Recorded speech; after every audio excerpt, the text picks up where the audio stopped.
Hey guys, Dr. Justin Marchegiani here. We're going to dive into the topic of is inflammation quietly wrecking your health? I'm going to dive into this topic today, kind of give you a more nuanced functional medicine perspective on the topic. And if you're enjoying the content, give me a thumbs up, comment down below, make sure you sub. So, first off, what is inflammation? So, inflammation is a natural breaking down and building up of the body. So, we have natural, what's called hormetic stress.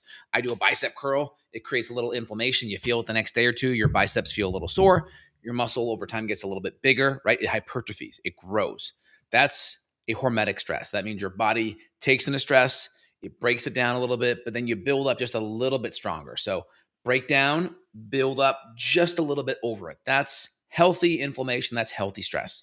The idea that we want zero inflammation, I mean, you're undergoing inflammation when you move, when you do anything on your body, when you undergo gravity, right? There's some level of inflammation and stress on your bones so you can generate a piezoelectric effect and put minerals and proteins there to build healthy bones. Same thing with muscle. We know what happens to astronauts in zero gravity environment. They come home and their muscles and bones are totally atrophied. So we want inflammation. It's that healthy balance of being able to break down and then build up just a little bit more. So the more you break down at a higher level, then you can build up over time. That's the problem. It's the chronic insidious inflammation. So what's happening under the hood when we have inflammation? So there's certain cytokines and interleukins and different compounds we'll see. We see one, TNF alpha. So we see a lot of biologic medications. The big one is Remicade that's used for like irritable bowel disease, IBD, like Crohn's, ulcerative colitis. That shuts that down, right? But TNF alpha is really important for the mitochondria and Krebs cycle and generating energy. It's really important for all kinds of other major signals in the body, cognitive wise, and also immune system wise. And so you can rob Peter to pay Paul and shut that down and have some maybe resolution and some remission with some of your Crohn's issues. One, you're not getting to the underlying cause, but two, you're shutting down that TNF alpha. You're going to create other problems downstream with energy, with mood, with cognitive focus, right? Think back to the early 2000s. We saw that with the medication Vioxx. Remember that medication? That was a COX-2 inhibitor, right? COX is COX, cyclooxygenase 2.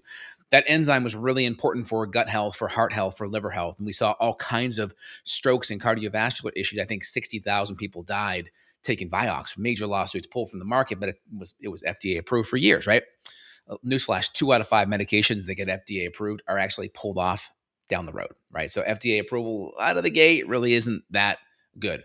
Maybe if medication's been around 10, 20 years, it's probably pretty safe because usually that FDA approval gets reversed in the first 5 or so years, 2 out of 5, right? So not the biggest safety thumbs up there is. So that COX enzyme, very important for gut lining, for liver health, and for cardiovascular health, all kinds of strokes, all kinds of problems there. So we know that enzyme, yes, did it help with reducing inflammation? Yeah, it definitely does. But there's a price to pay. Now you have medications like NSAIDs, like ibuprofen, right? Those kind of things. They have a mild COX-2 effect as well, but not quite the same.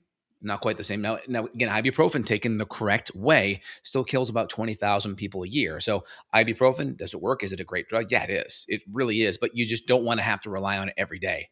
If you stub your toe and you were in a lot of pain or you had a tooth infection and you needed something very acute to get to the root cause, probably okay. If you drink too much alcohol, right? Always go to the natural stuff first. Always go to we'll talk about some of the natural things later on, but always go to the natural stuff first because most times you'll probably find you don't need the over-the-counter anti-inflammatory. You don't need the NSAID, the ibuprofen. You may not even need the aspirin. Aspirin a little bit more natural.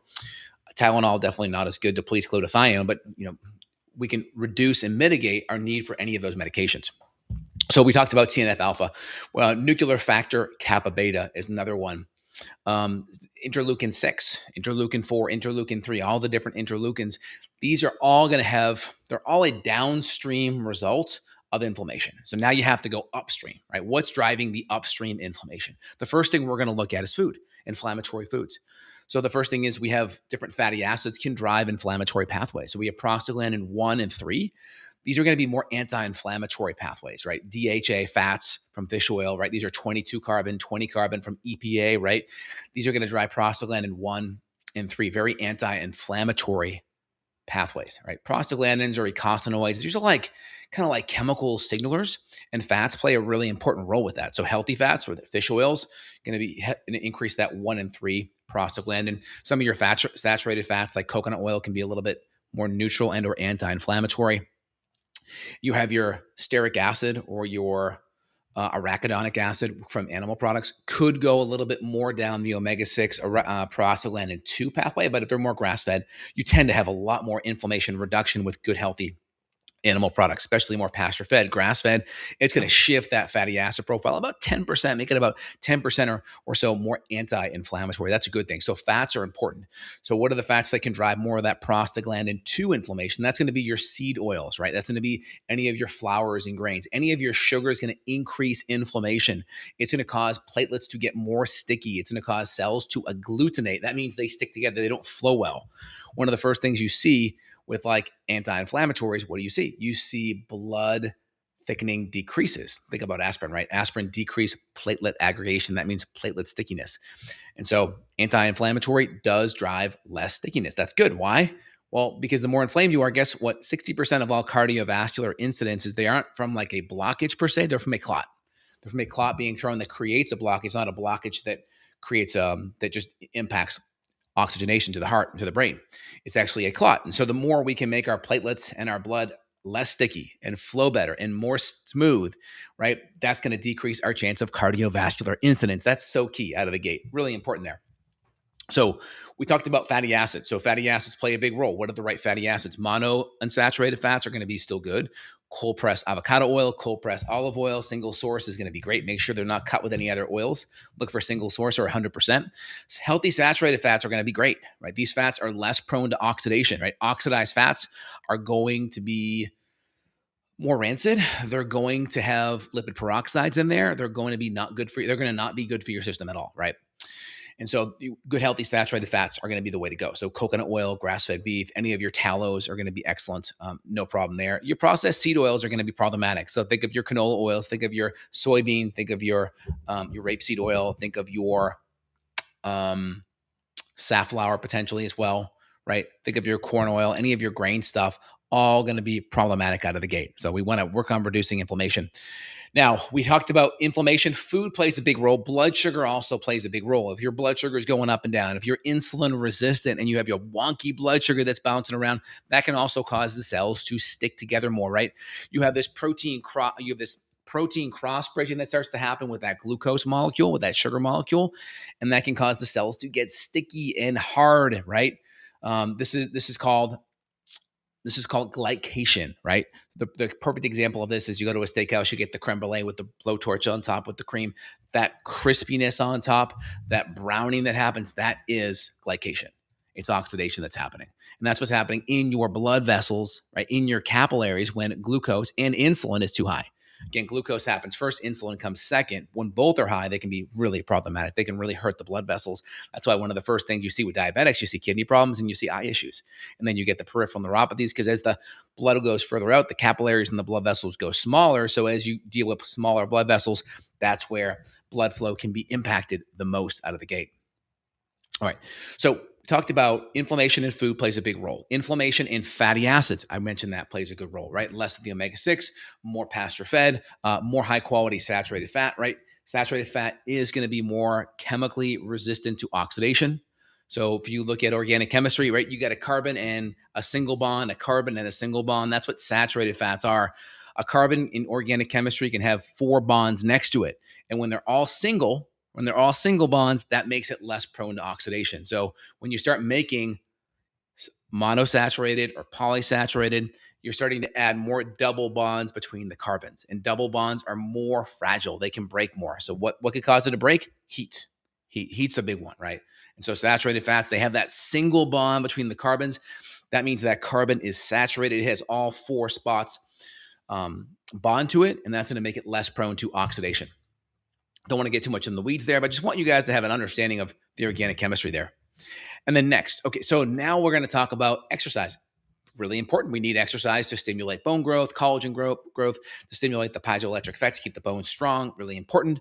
But if we overdo it, that can create inflammation. And so there's natural things we can do, right? We can do cold plunges can be excellent to reduce inflammation. We can do things like curcumin, typically a liposomal version. Like in my line, we have one called Curcumin Supreme. That's great. Anywhere between 500 to 1,000 milligrams or 1 gram, 2 to 3 times a day is wonderful. Curcumin does not get absorbed that well, and so taking it in a liposomal form is better. You're going to get more of it absorbed. Next, omega-3 fatty acids, anywhere between 1 to 2 grams, 2 to 3 times a day can be great, up to 4 to 6 grams. Again, the higher dose you go, you want to make sure the omega-3s have a good, like rosemary, a good vitamin E to stabilize it, and ideally take it with some extra vitamin C because saturated fats are more prone to oxidation. So putting more antioxidants on board can be helpful. Next, a frankincense or boswellia can be great. Another 500 milligrams to 1,000 milligrams per day. Excellent way to reduce inflammation. You can also get boswellia in its essential oil form called frankincense, right? So the frankincense is important because you can also massage it on joints if it's inflamed. You can rub it into your lower back. That's great as well. Arnica is also very good too. Very topical, very good homeopathic anti-inflammatory. You can also take it orally too. I also like systemic enzymes. Enzymes are wonderful. These are enzymes not meant to digest food. They're like lumbrokinase or serrapeptidase or nattokinase or even bromelain. These are enzymes that they go into your bloodstream and they can reduce inflammation. They can have a very powerful anti-inflammatory effect.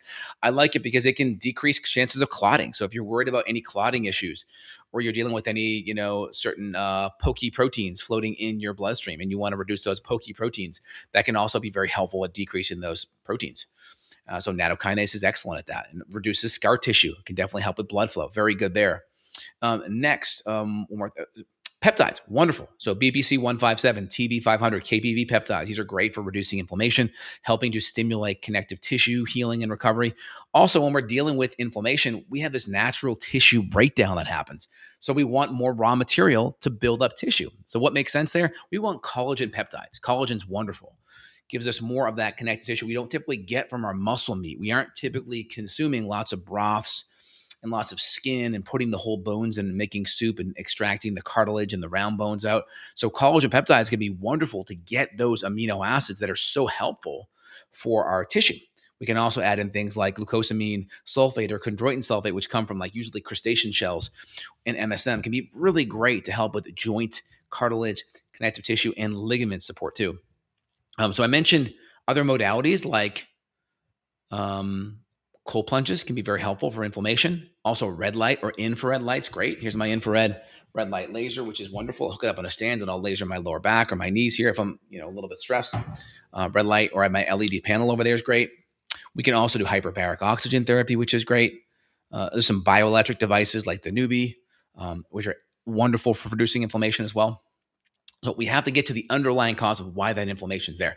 Now, if you have gut stress, if you have gut permeability or leaky gut, that can be this constant source of inflammation inside your gut that's keeping that immune system hyperstimulated. Remember, inside your gut, it's actually still outside of your body. So when it goes into your bloodstream, now you're actually going inside. And the more permeable your gut is, the more your immune system is being exposed to proteins it shouldn't be exposed to.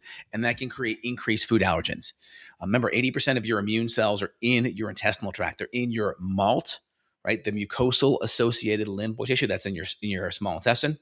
And then your GALT, your gastro or stomach, gastric associated lymphoid tissue, right? Lymphocytes, right? That's the L there. Those are your immune cells. 80% are in your intestinal tract. And so the more exposed to food, microbes, infections, these can all exacerbate your immune system, create more gut permeability, and that can also flare up your brain. Because once things start to get in the bloodstream, you start making antibodies, you start attacking whatever's coming in, whatever that tissue is or food is.